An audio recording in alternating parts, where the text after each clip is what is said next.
this evening to discover whether or not they've won the coveted title of Best British Group in the British Phonographic Industry Awards. I'm not sure they're that worried, actually, because if record sales are anything to go by, the 12 million people who bought Def Leppard's Hysteria LP, well, they certainly think so. Rick Allen and Joe Elliott from the band are with us this morning. Good morning to you, fellas. Good morning. Good morning. Let's just establish you're both Sheffield United supporters. Yes, So we're the two Sheffield United supporters. One of us is a Sheffield Wednesdayite, but he's still asleep.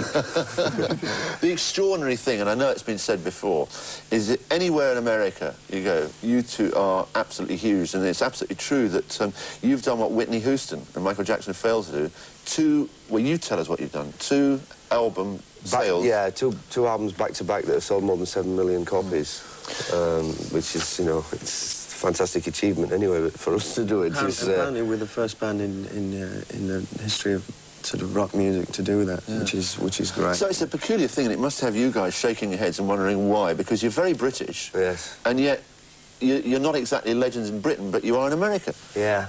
What's the explanation? I don't know, it's a very strange thing. In America, rock and roll's more of an institution than it ever has been in England. You know, everybody goes on... When you mention the words rock and roll in England, people still think Chuck Berry, Eddie Cochran, etc. In America, it's such an ongoing everyday thing that Def Leppard and Bon Jovi is rock and roll to them, and there's radio stations and TV stations that just play rock and roll or heavy metal, whatever you want to call it, 24 hours a day. Whereas in England, it's a specialist programme 2 hours a week to play our kind of music normally. But the interesting thing is, I mentioned Sheffield for a reason, because successful in the States, but you, I know, feel still inspired by your youth in Sheffield, or the whole group virtually came from Sheffield, didn't it? Yeah. And that's why it's even more peculiar, isn't it? Well, it is. It was... it's a case of you're either destined to work in the factory forever, or you break out and do something different. At the age of 18 or 19, as we were lucky enough to do, you kind of look round and think, nah, I'm not doing this till I'm 65, and have a real go. So we just put 100% effort into just trying to get the band off the ground. Given the sales, Rick and Joe, obviously you're financially secure, but how important is it now then to you that people in Britain say, well, hey, you know, Def Leppard are quite something? Is that very important to you, or not important? Well, it's important to a certain extent. It's if we win tonight and if people recognise us as a big band, it's nice, you know. And I think the most important thing is that we just carry on making good music and making records up to the standard that we can actually live with ourselves. That's always got to be priority. You've come through your hard times, and I know that it's well documented, isn't it, Rick, the problems that you had. You had the car accident, you lost an arm. Yeah. Well, oh my God.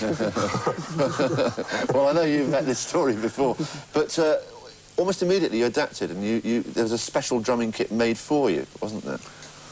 Yeah, it was a mixture of two separate drum kits. It was a series of foot pedals and a series of pads which I played with my right hand, and it seemed to work out great.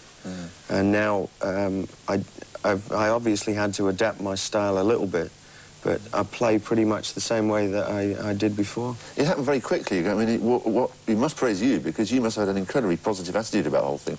Easiest thing would be to say, bye-bye, fellas, you need a new drummer. It was either them saying it or me saying it, you know. But no, it worked out really well. Yeah. I was very lucky in that I could adapt so quickly. Yeah. Well, I think we're going to hear an example of why Def Leppard, if they're not #1 in Britain, I think they're round about number 20 now. Coming up new singles has got 20, yeah. Yes, well, let's take a look now at Def Leppard's new single, Rocket.